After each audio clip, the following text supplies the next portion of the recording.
Hi guys, welcome back to my YouTube channel. If you're new here, hit the like button, subscribe, turn on your notification bells for my videos every single week.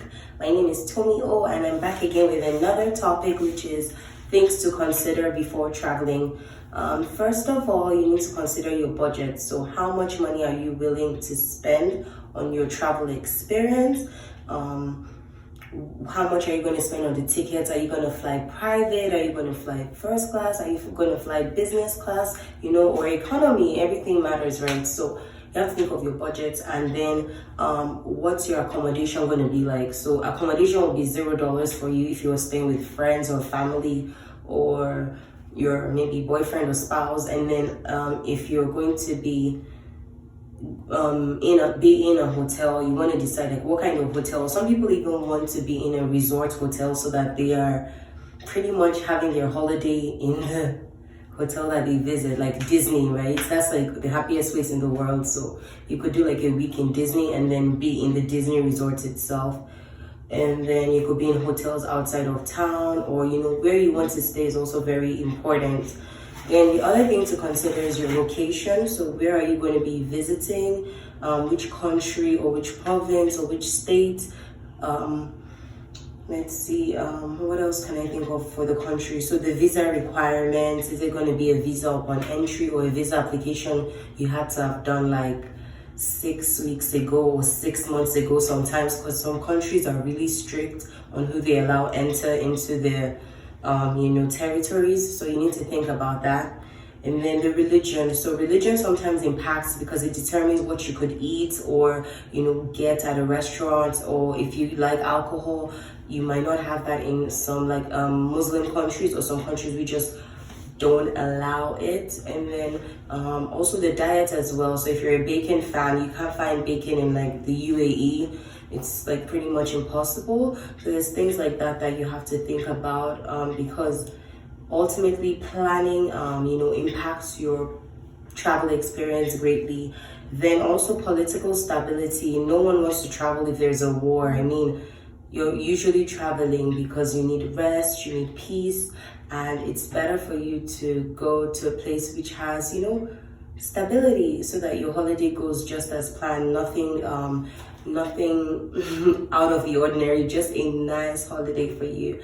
Then determine the type of tourist you're going to be. So sometimes these tour companies, tour guides, they come up with very generic travel experiences, and for you, your personality. Some of us like to have fun. Sometimes you need a relaxing trip away. You're tired or you're on the verge of burnout is why you're going away on holiday.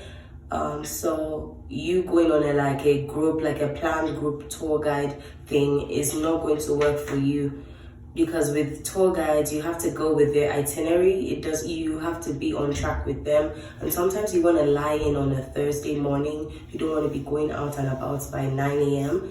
So it's better for you to decide the type of tourist you're going to be, and then pick the thing. So some of the types of tourists I came up with are I came up with I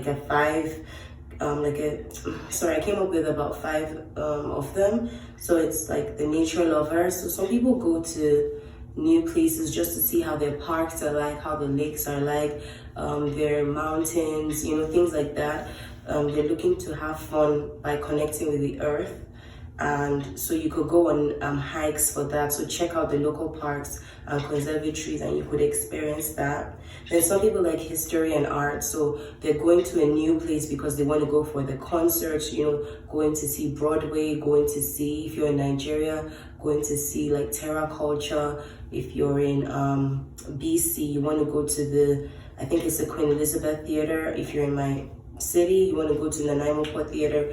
They want to go to the museums. They want to go to the heritage sites that have artwork. If you're in Manitoba, you want to go to the Human Rights Museum. They want to learn. They want to become connected to the past through arts, music, and other life presentations, like maybe stage plays or recitals or festivals. They would like to be a part of those kind of experiences to connect to that city or country they're going to.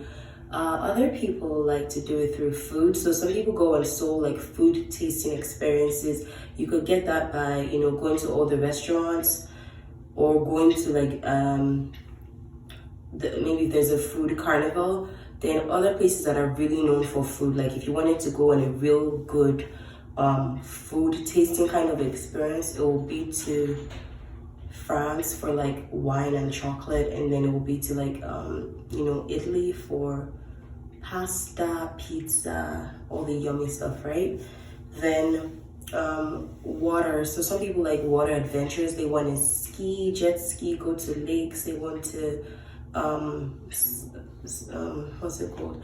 They want to dive, like deep sea diving, snorkeling, scuba diving, everything water sports. So you could choose more like places like Maldives, Seychelles, and we have the lovers trip, right? When you go with your spouse or your significant other, you want to do things like, you know, walks and let's see, what else would you like to do? Spa, dancing, what else? Things that are very intimate, maybe, I don't know, like a candlelit dinner, penthouse, like rooftop dinner. See, I'm very single. I can't even identify things that couples would like to do. Maybe couples, I don't know, couples games nights, things like that. Things that just promote more love and relationship growth and development. Then yeah, so there are other types of trips. If you're going with your kids, right, you want to include fun adventures for the kids, and then maybe when it's nighttime they can be asleep, and then you and your spouse will go out for the more intimate activities like out on the town as well. Then the weather, last but not the least, the weather is very important, because if the weather is good, then, or it doesn't matter if the weather is bad, like what I mean by weather is temperature. So if you're going to a hot place, a tropical place, you should pack appropriate clothing. And then if you're going to like a colder place, like if you're coming to Canada during the winter, it's completely different from what you would pack if you were coming during summer when it's warm. So like, let's say Toronto, for example, it's like 30 degrees right now. And then in winter, it could go as low as minus 30 degrees. Like those are extremes of temperature. So coming in summer, like go for it, go for your shorts, go for your tanks. And then during winter, you have to bring your parka, you got to get your gloves and your boots, and just make sure that you are safe. So those are 5 things to consider, like, and then spread out into broader categories. If you enjoyed this, give it a thumbs up, like, comment, share, and if you have anything to comment about, please do that down below, and I'll respond and get back to you. Thank you for watching, Tommy O, and see you in my next video. Bye.